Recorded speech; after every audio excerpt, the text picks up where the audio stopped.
real estate's a mental business. Life's a mental game. Doesn't matter if you're doing what you're doing, Sam, what you do, what I do, whether you're running a bakery somewhere or a lawn mowing business. The greatest thing in life is mental. And so the one thing you can keep working on in your life is your own mental capacity to deal with the problems of life and the undulation of life. You're listening to Elevate, the official podcast of Elite Agent for real estate industry sales professionals, property managers and leaders. With thanks to our partner, Connect Now, Elevate brings you the best tools, thinking and strategies to elevate your results. For more information about how Connect Now can make moving easier for your clients, visit connectnow.com.au. And to get new episodes of Elevate directly to your inbox, sign up at eliteagent.com/subscribe. Here is your host, Samantha McLean. Hey everyone, it's Sam here. When it comes to growing successful real estate businesses, few people have the depth of experience of Andrew Acton. The founder of Explore Property and second-generation real estate has built his career on developing award-winning agencies and mentoring others to do the same. With a reputation for exceptional coaching in real estate practice, business operations, and leadership development, Andrew has helped shape the careers of countless industry professionals. Now his group has just announced its expansion into Southeast Queensland. Andrew joins us to share his expertise on market opportunities and agency growth and to discuss what it takes to successfully expand from regional areas to metro areas. So Andrew, welcome to the show. Good morning, Sam. Thank you. Thank you for having me. It's amazing to have you here, actually. You've just announced your expansion into Southeast Queensland. So can you tell me a little bit what's driving the move right now? Well, we're running out of positions, to be honest with you, across regional Queensland. We've built a nice presence there and there's still obviously opportunities there and there always is. But Southeast Queensland's such a broad market, isn't it? And so whilst that is you and I having this conversation is something we'd spoken about, we definitely want to share what we have in Southeast Queensland. It's more of a sharing in general, and that just happens to be where we're not as prevalent as we are. So we've got a pretty good expanse across regional Queensland, and Southeast Queensland geographically obviously is what we're talking about and where we're going to, but that's not limited by anything. We just want to share, Sam. We've just gone 10 years old. We've through a process of 10 years, you have, I call it the law of undulation. You know, it's a law of life, up and down, up and down, up and down. And you do go through a lot of that. And so we've sort of developed our platform to a level that we have such confidence in it and the brand and things that we just want to really press the button on sharing it further. So you and I must have started our businesses at roughly the same time. Yeah, we've had a couple of chats in the past, haven't we? We have, yes. It's interesting how there's a few of us out there that have been in that cycle of probably having that calling to do something. And sometimes it's hard to describe, isn't it? Because if you did it just based on facts and figures, you'd probably never do it. Yeah. You know, that is the truth. But ambition is not an easy thing to describe. And sometimes it, rests deep inside, doesn't it? And so it's something that you go on a journey on and you've got to be prepared. But if you want to follow the ambition journey, you've got to be prepared for the leadership journey as well. Yeah, well, I mean, I was never prepared for that 10 years ago. In fact, everyone thought I was mad starting a print magazine after watching what happened with the predecessor to Elite Agent. How were you feeling 10 years ago? Like, what were your thoughts on, were you ready for the leadership journey? What's changed? Yeah. Look, I do, and I think this is the same with you. I honestly believe that I'm a better leader and a better human now than I've ever been. And that's kind of the law of life, isn't it? It's kind of, you want it to be like that. I would hope that I am anyway. But back then, I just had an ambition that I couldn't put to rest, I suppose. I had, as a lot of people, evolved from having a good agent business and being a principal and things like that, and had been with a couple large franchise type operations. And we look at what we do here at Explore. We see ourselves, and this isn't every group, by the way, bigger group, but we sort of describe ourselves as being a path between larger disconnected franchise and isolated independent. And from my principal's hat, I just felt there was a path in between both of them that maybe wasn't filled. And so that was sort of bugging me a little bit. And that's with all due respect to the other things, because every model has their own benefits. But it is true in some cases. I think it's even truer today than it's ever been around that disconnection in one part and then feeling a little bit isolated as an independent. And so I had the calling that a lot of people do. I was restless. I had some ambition. I just had a little thing in my mind that I wanted to reach my potential in life. I didn't want to get to 80. I told my dad about it actually and said, I've been thinking about creating a brand and maybe that brand could become something more than just my agency. And he said, well, if you're going to do it, you need to do it now because you're at that age and it will take you a long time, Andrew. And I was like, oh, yeah. And it did. And it still has. I mean, like in scale, there's only just starting, but it's an ambition. And I think that other people that are listening to this will get that ambition's a hard thing to quantify and it's a hard thing to describe in language that really points to, oh, I did it because of this. Some days I don't know why I did it. I just did it because this is the journey the universe took me on and I went with it. Let me try and dig into that a little bit because I feel like I've got a similar experience there, but I don't know that I was overly ambitious, but I did feel like I could do things better. At the time, I thought I could do better by the industry than the media that's in play at the moment. I could create, but it was just I could create better content. I could create better relationships with people, et cetera, et cetera. What were the things that I'm guessing there were things that you wanted to do differently and still do differently to this day? Yeah, well, your journey, and as you hinted at, our journey is very similar, and you have done what you set out to do. And simply having that desire that you had, that is so much part of getting it done. And so I just had an experience, to be honest with you, Sam, without talking. I had an experience that left a real sour taste in my mouth. I felt like I was let down and I'd had an agreement with people I trusted that was totally disregarded. And that's the truth of it without saying too much. And it was just rubbish. And I'd actually seen some people around me in other locations who similar things had happened to, and they were in a bit of a position where they didn't have the courage to do anything about it. They were just taking it. And I was probably just at that stage that I thought, I don't have to take this. I've got the courage to do something about it and to step forward and do something. And it was just courage, isn't it, to create your own destiny a little bit. And so I felt like it was, the door opened up for me that it was, this was okay. This thing happened and I couldn't have done any more. I mean, I really felt like, sometimes in life where you really feel like you brought something to the relationship or your part of the business agreement, which was above and beyond what anyone could have expected. And that even makes you feel really let down even more. I think, agents have that happen to them at sometimes, and principals in franchise groups and stuff where they feel like, I did everything that could have been asked of me. I'm a good human being. I've supported everything. And my personal experience, that's what happened to me. And it was just a line in the sand moment about I either stay on the path, which I knew I would regret, or I say I'm going to back myself and have the courage to start my own group. And so I found the name Explore Property, which I fell in love with because it's a verb. And that's really helped us. It's a clever brand around, and people underestimate that a lot, I think, in the industry. When you look at, why us or why this, we're all swimming in a sea of sameness, and really clever, cool branding and marketing does work, Sam. It does work. We've proved it in marketplaces where you can really get behind it. And so just the cleverness of our name, it's kind of a market connecting name, and Explore Property with Andrew Acton or Explore Property in Brisbane. I mean, it's got a couple of different meanings. So the verb of it, I realised when I'd sort of got it, and it's probably only me that thought this too, by the way, I thought it was pretty clever.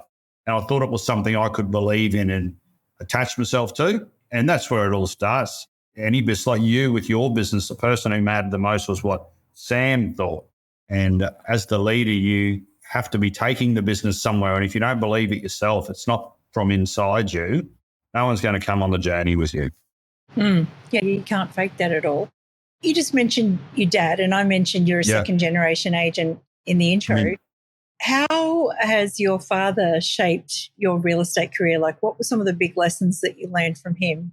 Look, I wouldn't have been in it without my dad. What happened with me, I was doing civil construction, building roads and things like that. When I was a young guy, I was a typical guy who got in his ute.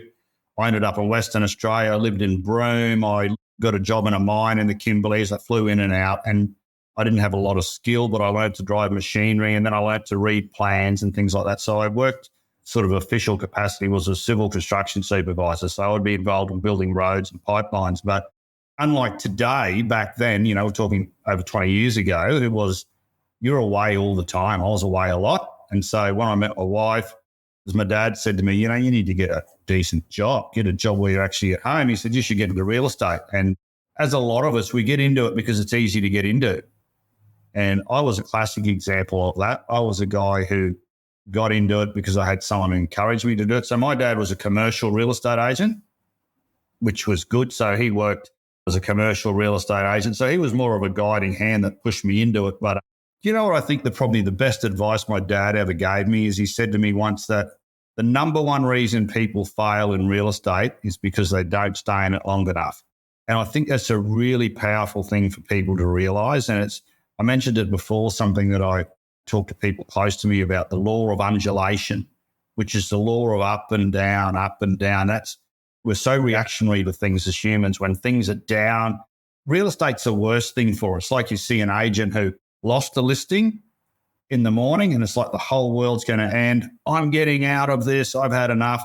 All of a sudden they get a call out of the blue in the afternoon to get one and they're a completely different human being. And trying to find that power of, regardless of what happens to me, I try and get some level playing field there. And that's that bit of advice that Dad gave me about the number one reason people fail in real estate, they don't stay in it long enough. So he was, a great mentor with a lot of that. And when you're young too, you just need people to tell you it's going to be okay. And you're okay. Probably more importantly, you've got what it takes. And my dad was great at that. That's interesting, that analogy of the undulation, because I do see that in real estate agents. Like one moment it's, I'm the king of the world, and then the next moment it's flat. How do you help your agents deal with that sort of thing to keep them on an even track? Making them aware of it. As a leader, it's just about communicating constructive language and constructive things for people to be aware of and follow, and just being consistent. And even the fact we're talking about it now, I talk to our people about it constantly. Real estate's a mental business. Life's a mental game. Doesn't matter if you're doing what you're doing, Sam, what you do, what I do, whether you're running a bakery somewhere or a lawn mowing business, the greatest thing in life is mental. And so the one thing you can keep working on in your life is your own mental capacity to deal with the problems of life and the undulation of life and where I'm going. And the best people to be around are the people who are in control. And not everyone is. I mean, I'll lose it like anyone else.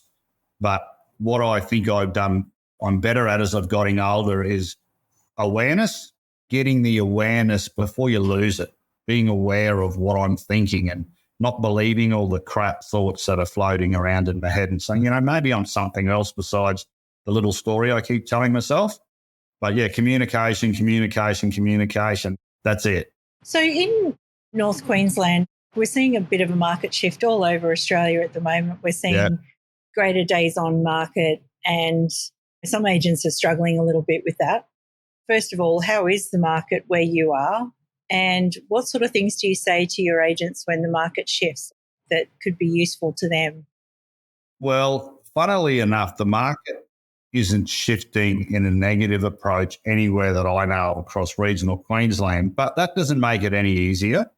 This is the key in all businesses about having talented people.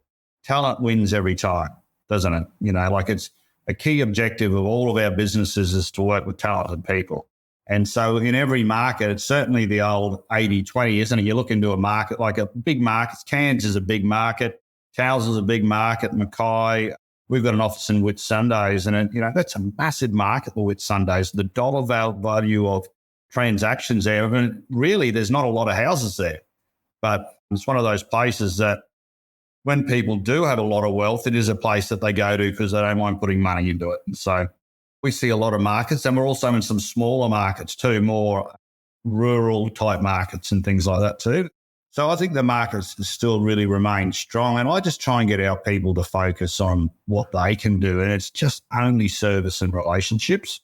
So what we try and do is I don't try and talk too much about the market because there is a lot of language about it, like you can't help missing it. And so I don't see my role as to get too involved in what's happening in the market. I just know if we have powerful people who believe in themselves and more importantly, care about other people in terms of they want to connect, One great piece of language is just, I'm here to help. If you just take that into your life with everything, I'm here to help. How can I help you? How can I help you, Sam? How can I help you, Mr. Seller? I met you at an open house. How are you feeling? Oh, things tough out there. We can't find it. How can I help?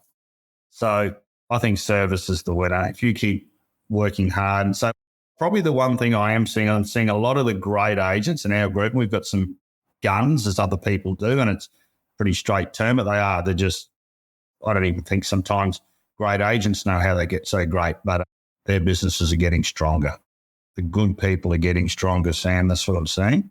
But there's still room for other people who are coming through. We all start from somewhere, which is another thing I love about the industry. I was talking to someone about this the other day about even the best people. Everyone starts from somewhere. The best agents in Australia, they were people who weren't agents at some stage and they came from somewhere. Yeah. So it's that mix for us of being thankful that we got the talent, but also realising that we need to be a business that keeps, probably the sign of a good real estate business is the ability to develop people. That's kind of what our goal is, isn't it? We want people to come into our business and become better human beings and better business practitioners within our business. That's what our role is. So let's play a hypothetical just for fun. I've done this a few times and got many different responses, but let's pretend I've just come up to you, Andrew, and said, all right, I'm sick of publishing. I want a career in real estate. What sort of a development path, first of all, would you take me? And second of all, what sort of a development path would you put me on at Explore Property? The first thing I would do is I would ask you why, because questions are the answer. And the reason I'd ask you that is because when I'm teaching you how to be a real estate agent, the number one thing I'm going to share with you, Sam, and the number one piece of business advice is that questions are the answer. This is not about the Sam story. I'm going to run into the house and I was in publishing and I know everything about writing awesome ads. You're going in to ask them, thank you so much for having me here. How are you feeling about everything? This is a big step you're doing. So I would ask you why. Why are you getting into real estate? Sometimes people don't know. I got into it because I didn't have any skills in anything else. And my dad said, you should get into real estate. You'll be able to dress better. Yep. It sounds nuts. All right, well, let's play this out a bit. So if I was to ever get into real estate, it would be because, like so many consumers, I'm not going to say I'm an island in this, but we've all had our share of average. And I had a big share of average last year, so much so that it's actually led me to put together a whole strategy with AI as to how you can beat the competition. So I'm going to say, Andrew, this is why I want to join. I want to prove it's true. I think one of the things about understanding, if you're coming in to work with us, the first thing we're going to talk about is understanding what I said about the time factor, because that's what beats everyone. So it's really important to understand that you can get through that time factor, because like every job, it's not what people think it is. I see this a lot in life. People think about real estate agents and they think they know what we do, but it's not what people think it is. So if you're coming in to work with us, I think a plan is really important, Sam. Let's have a plan. And so let's look at the number one thing I'm going to do as an agent, and that's have the realization that I have to work the sellers, not the buyers. Now, you are going to muck around with buyers when you're starting, but the whole goal is to get to the stage where you generate stock, because if you've got stock, the buyers will find you. So we all know that. All good agents, they're listing agents, aren't they? And so you need to develop a plan around, well, how the hell am I going to do that? And so the logical way to look at that is to say, well, where do listings come from? What could be some sources of listings? So there's a few ways. One is, the first thing we would do is say, well, let's link with your sphere of influence. Everyone you know, Sam. I'm talking about people you went to school with, people you used to work with, your neighbours, Bob across the road, anyone who knows that you exist. That's what I'm going to start with. I'm going to start and try and put them into a database because I know where they live. I know their details. And if they saw me, they'd say, oh, how are you? So I'm going to introduce myself to them as I'm an agent, because Bob across the road, his mother wants to sell. He's going to say, oh, I know Sam. She's cool. You should use her. So your sphere of influence, I'm still a believer, and it sounds a little bit old-fashioned, but I love the whole idea of farm areas. I think particularly when you're starting, now that you can evolve out of that, because I think what having a farm area does is it gives you a point of concentration and activity. So one of the things that happens in real estate, the problem around time, it's not that you have too much time, is that you don't bloody know what to do with it. That's why agents are so good at drinking coffee and stuff. It's kind of like, I'm going to come to the office and have a chat to the PM team. And so we're talking your sphere of influence, your farm area, and that would be developing an area that you like, and you'd look at the numbers and say what's in there that I could consistently apply myself to in marketing. I could meet people. I could do basic things that I needed to in terms of even letterbox work. So I've got a farm area. And so what a farm area does, in my view, is, yes, we obviously want to get results out of there, but it allows you to sleep well at night if you know that you've got an area that you're not winging it. And I think when you're starting, it's really about having a plan and you're not winging it. You know, I've got a plan. So I'm sphere of influence. It's everyone I know. I've got a farm area that I'm going to develop 12 months. I've got a 12-month plan. I'm going to connect with these people in these variety of ways. I'm going to try and list anything I can. So we're talking about someone starting out, aren't we, fresh. I'm going to list anything I can. I'm going to list a block of land or whatever, because you just need to have stock to be relevant. And the point of your first listing is not selling that listing. It's the next listing you're going to get off it. So we've got sphere of influence, farm area, and marketing around existing stock. So what getting a listing does, it allows me to do a stack of just listeds. It allows me to do an open house invitation. It allows me to say, are you interested in what's happening in the marketplace? Rather than me going to them and asking for them to give me something, I'm able to give them some information. And then, so we've got sphere of influence, farm area, marketing around existing stock, and the fourth one is your database. You have to get your database humming. And that's pretty easy too to start with, because that's going to start from my sphere of influence transferred into my database. They're kind of the four areas I believe you need to concentrate on, and you need to think long term. You just need to go bigger at it too. Like I know Ben Chick that works with us, and you know, Ben's outstanding leader and outstanding principal, but when he was starting, if he did a just listed, he'd do the whole suburb. Yeah. I mean, I've been at Ben's office where he's got piles of cards, and it's, what are you doing with all these? He's got 80 cards. He's writing a card to every single person who came to his open house. I mean, whatever it takes, total engagement. And every profession is like that. You've got to be all in and take personal responsibility too. You know, one of the things I do believe in is you can't be too babied from the office. And I'm the first person to try and give someone a lead, or I probably don't do that much anymore. I just fill a different role. But I think that is important if you can get some help, or get them to, like if I'm a new agent, I'm going to the other experienced agents in the office and saying, can I help?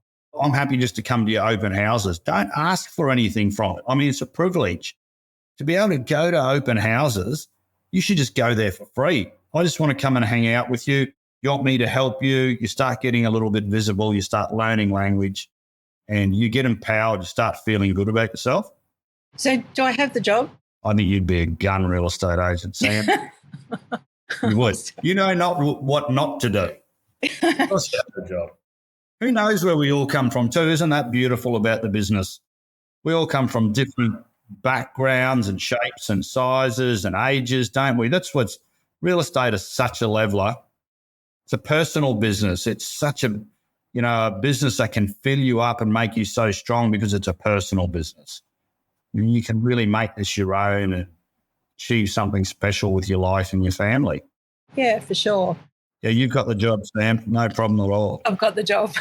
You never know. It might be plan B or plan C. You never know. There's a lot of real estate agents here on the Gold Coast though. Yeah, that doesn't matter, bud. So how do you see your business evolving? So we've had 10 years. How do you see your business evolving over the next couple of years? We've got 13 offices. So we're kind of like a niche boutique. A friend of mine who's a great operator said to me recently, I love the whole idea of a boutique franchise.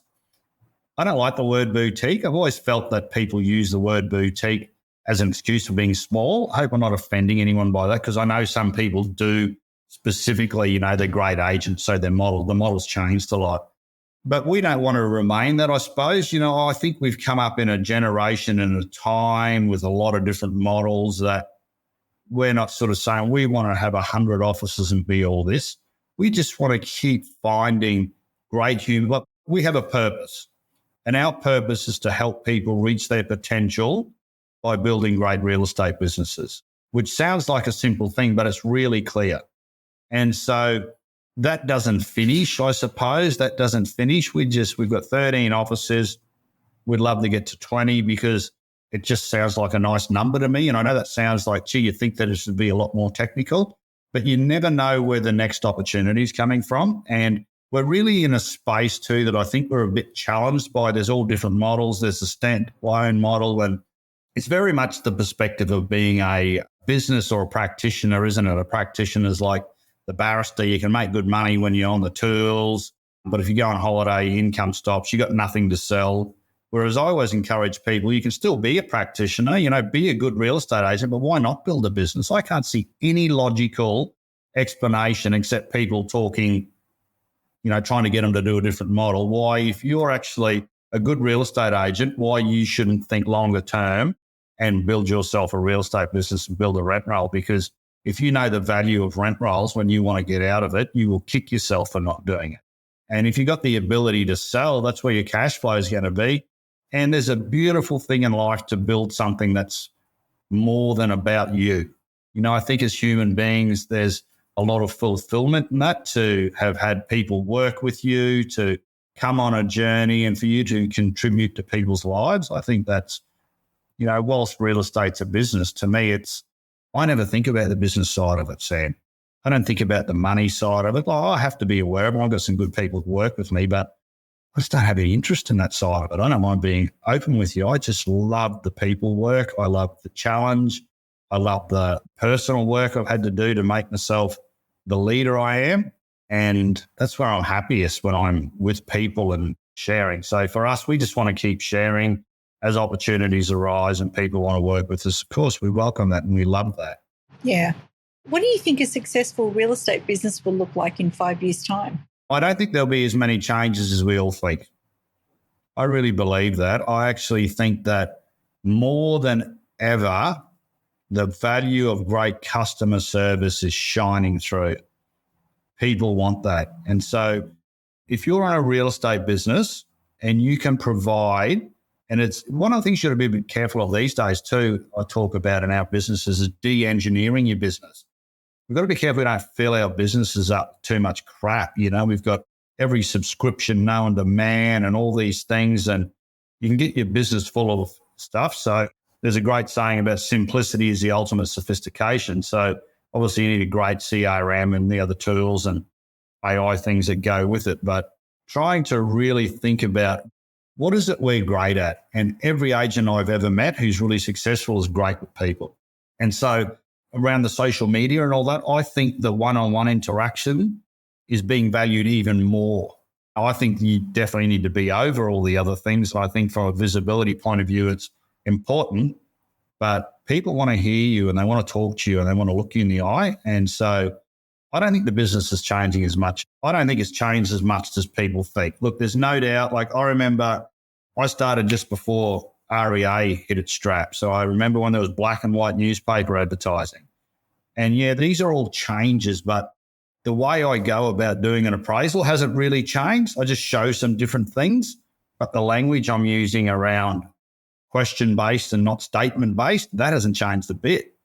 So I would encourage people even more, just be careful of the shiny lights, where you, this is a new model or it's a standalone agent model or this is that. I mean, the greatest businesses are built from empowering people. And that's what, like with us, Explore, people are at the heart of our business. If you had to say, like, what I think we do great, I think we know our work really well and we have an amazing peer group who supports each other. So these conversations we have, our leadership days, just the support of people who really care about you. And you get so empowered from that you can deal with anything in the marketplace. Because you can't control what the market can throw at you, but you can control who you hang around and who you converse with and who you get your inspiration from.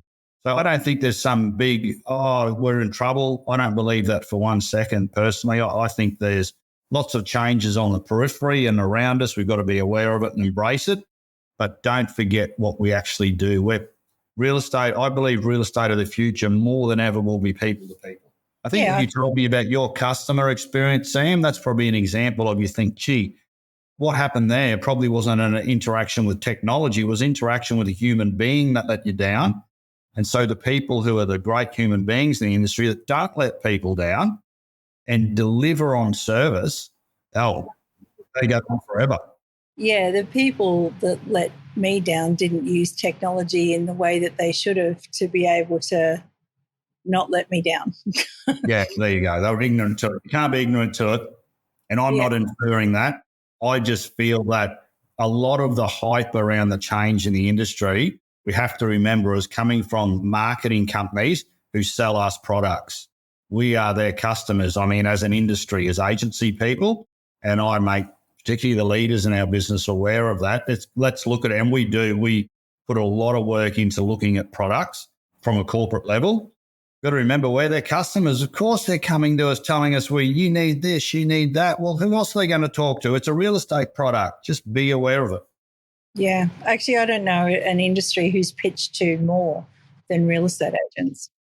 Yeah, it's healthy, isn't it? Because it gives us options, but you've got to be careful about it. You just got to control the control. What am I great at? I've always been a good people person. I like working with people. I know real estate. I'm a hard worker. Just stay there. Like, why try and be something that you're not? Yeah. Well, we're sort of getting fairly close to the end of the year. So about this time of the year, just as Mariah Carey's defrosting and all that stuff's hitting the shops, I tend to ask industry leaders the question, well, first of all, have you been naughty or nice this year? I've been very nice this year. Not a trick question. Got a lot of people. Just ask them. Well, what are you hoping for when Santa comes down the chimney in a month's time? I'm actually having this morning, believe it or not, my son booked a whole week camping trip for him and I up at a national park, which I do. So I really love having a life outside of real estate. You know, there was a time that I couldn't stop thinking about it, Sam. I mean, I was addicted to it.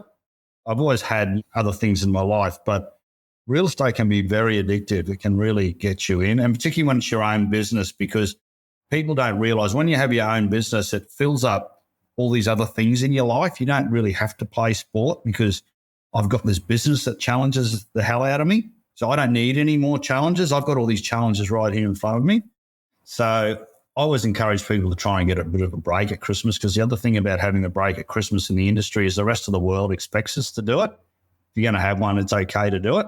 But it's also a good time if you are thinking about change as well, because Christmas is a time if you wanted to have a fresh start in a business or realign or something like that, you can kind of have that break from Christmas and start the new year with a fresh approach.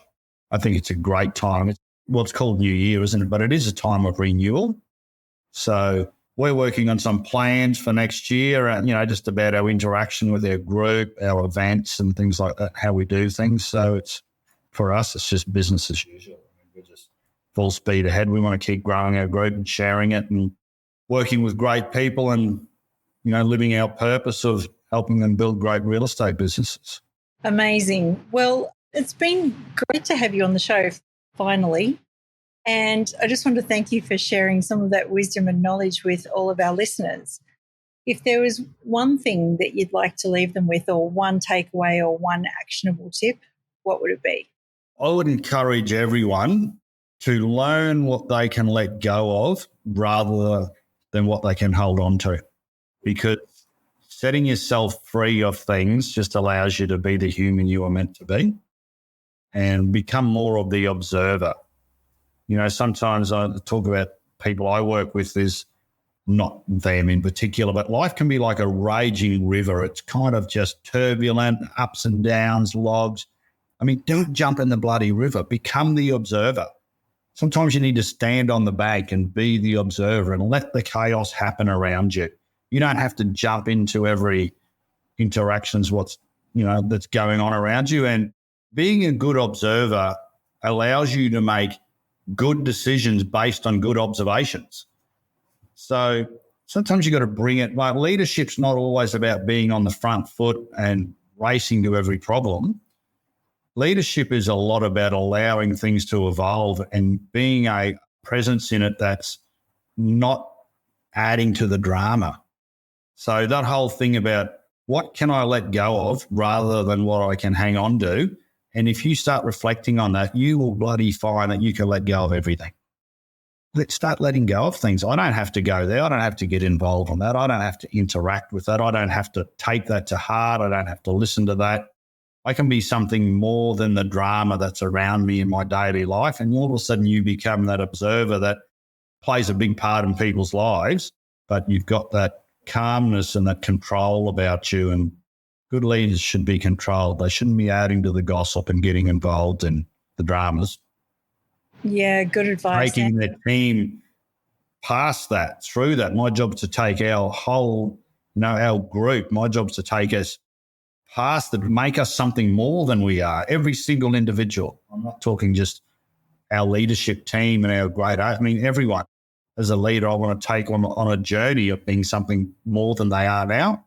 But a lot of it's personal. So you can't, as I keep saying, you can't control the outside stuff, but you can control how you respond. So don't let go of things.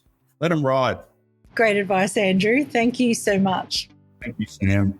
Great talking to you, and well done on everything you're achieving in your life too. Thank you. We hope you enjoyed this episode of the Elevate podcast, with thanks to Connect Now. To stay in touch with all things Elite Agent, sign up for our daily newsletter, The Brief, at eliteagent.com/subscribe.